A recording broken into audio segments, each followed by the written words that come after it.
William सरोएन की एक बहुत ही क्लासिक कहानी है the summer of the beautiful white horse. ये कहानी हमें एक ऐसी दुनिया में ले जाती है जहां सम्मान, किसी चीज को पाने की चाहत और बचपन की वो मासूमियत, ये सब आपस में टकराते हैं। तो चलिए इस कहानी की गहराई में उतरते हैं। कहानी की शुरुआत ही कुछ ऐसी है। एक दिन उन अच्छे पुराने दिनों में जब मैं 9 साल का था और दुनिया हर तरह की शानदार चीजों से भरी हुई थी और जिंदगी तो बस एक मजेदार और रहस्यमयी सपने जैसी थी। और बस इन लाइनों के साथ ही हम सीधे कहानी के नरेटर 9 साल के आराम की आंखों से उस जादुई दुनिया को देखने लगते हैं। तो कहानी की शुरुआत होती है एक बहुत ही खूबसूरत लेकिन नामुमकिन से लगने वाले एक सपने से। जरा सोच कर देखिए, सुबह के 4 बजे हैं। 9 साल का आराम जागता है और अपनी खिड़की से बाहर जो नज़ारा देखता है ना, उस पर यकीन करना लगभग नामुमकिन है। उसका चचेरा भाई मुराद एक एक बहुत ही खूबसूरत सफेद घोड़े पर बैठा है। ये एक ऐसा सपना है जो सच होता हुआ दिख रहा है। मगर ये खूबसूरत सा सपना बहुत जल्द एक कड़वी हकीकत से टकराने वाला है और यहीं से कहानी का असली संघर्ष शुरू होता है। एक तरफ गर्व, दूसरी तरफ गरीबी और इन दोनों के बीच में वो एक घोड़ा। और देखिए, इस संघर्ष को समझने के लिए ना हमें पहले गारोग्लेनियन परिवार को समझना होगा। ये कोई आम परिवार नहीं है। ये एक अर्मेनियाई कबीला है जिसकी पहचान पिछले 1100 सालों से सिर्फ और सिर्फ 2 चीज़ों पर टिकी है, और वो हैं विश्वास और ईमानदारी।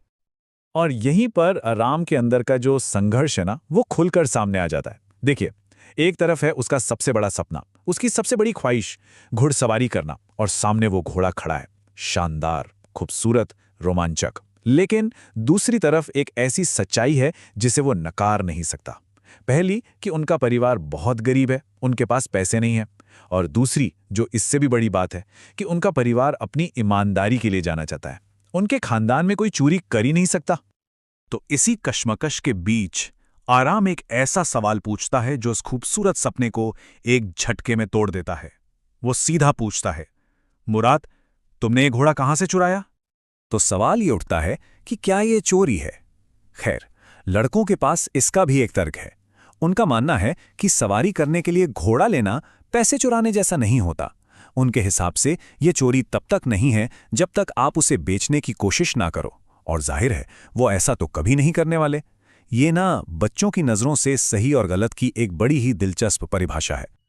और बस अपने इसी तर्क को सही मानकर दोनों भाई गर्मियों में अपनी सीक्रेट राइड्स पर निकल पड़ते हैं। ये एक ऐसा सफर है जो उनकी जिंदगी को हमेशा के लिए बदलने वाला है। अब जो मुराद है, उससे परिवार में सब थोड़ा सनकी मानते थे, लेकिन सच तो ये है कि वो अपने परिवार के उस अजब गजब, उस निरालेपन का असली वारिस था। और इस निरालेपन की सबसे बड़ी मिसाल वो थे अंकल खुसरो। अंकल खुसरो की एक ही तकिया कलाम थी जो हर मुश्किल, हर समस्या का जवाब हुआ करती थी। कोई नुकसान नहीं हुआ, इस पर ध्यान मत दो। अरे हद तो तब हो गई जब उनका अपना बेटा भागता हुआ आया ये बताने कि उनके घर में आग लग गई है, और तब भी उनका जवाब वही था। इससे पता चलता है कि परिवार के किरदार कितने बड़े और अनोखे थे। खैर, मुराद का उस घोड़े के साथ एक बहुत ही गहरा, एक रहस्यमयी सा कनेक्शन था। वो इसे कहता था एक सरल और ईमानदार समझ। मतलब जहां मुराद घोड़े को अपने इशारों पर काबू पर लेता था, वहीं बेचारा आराम, उसके लिए तो वो घोड़ा हमेशा बेलगाम हो जाता, उसे गिराता और भाग जाता था।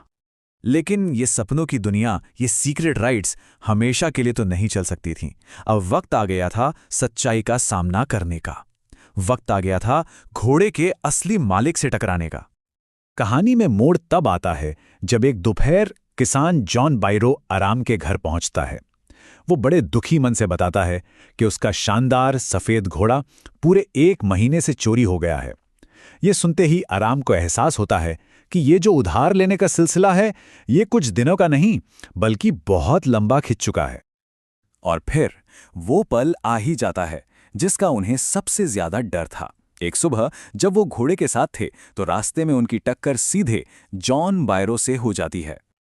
किसान घोड़े को बहुत गौर से देखता है, फिर वो कहता है, मैं कसम खा सकता हूं कि ये वही घोड़ा है जो मुझसे चुराया गया था। लेकिन वो अपनी बात को आगे बढ़ाता है, लेकिन तुम्हारे परिवार की ईमानदारी के चर्चे भी मुझे अच्छी तरह पता है।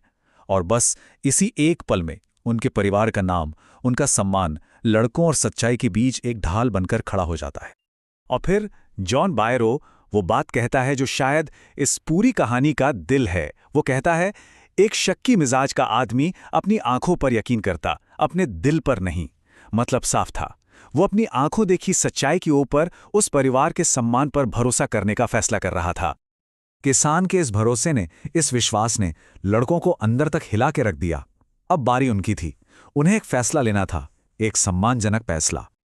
उस मुलाकात के बाद लड़कों के बीच कोई बात नहीं होती, कुछ कहने की जरूरत ही नहीं पड़ती। अगली ही सुबह वो दोनों चुपचाप उस घोड़े को जॉन बायरो के खलियान में वापस छोड़ आते हैं। उनकी जमीर की आवाज और उनके परिवार का नाम दोनों मिलकर उन्हें सही काम करने के लिए मजबूर कर देते हैं। और इसका नतीजा क्या होता है?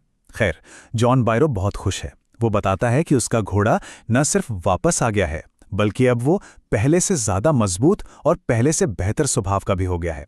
उसे लगता है कि ये तो भगवान का कोई चमत्कार है और वो ऊपर वाले का शुक्रिया अदा करता है। तो आखिर ये खूबसूरत सी कहानी हमें सिखाती क्या है? इससे हम क्या सबक ले सकते हैं? देखिए, ये कहानी हमें सही और गलत के बीच की धुंधली सी लकीर पर ले जाती है, जहां अक्सर बच्चे खड़े होते हैं। ये हमें याद दिलाती है कि परिवार के सम्मान का वजन कितना ज्यादा हो सकता है, और साथ ही ये हमें उस मासूमियत भरे दौर की याद दिलाती है जब दुनिया सच में एक सपने जैसी ही लगती थी।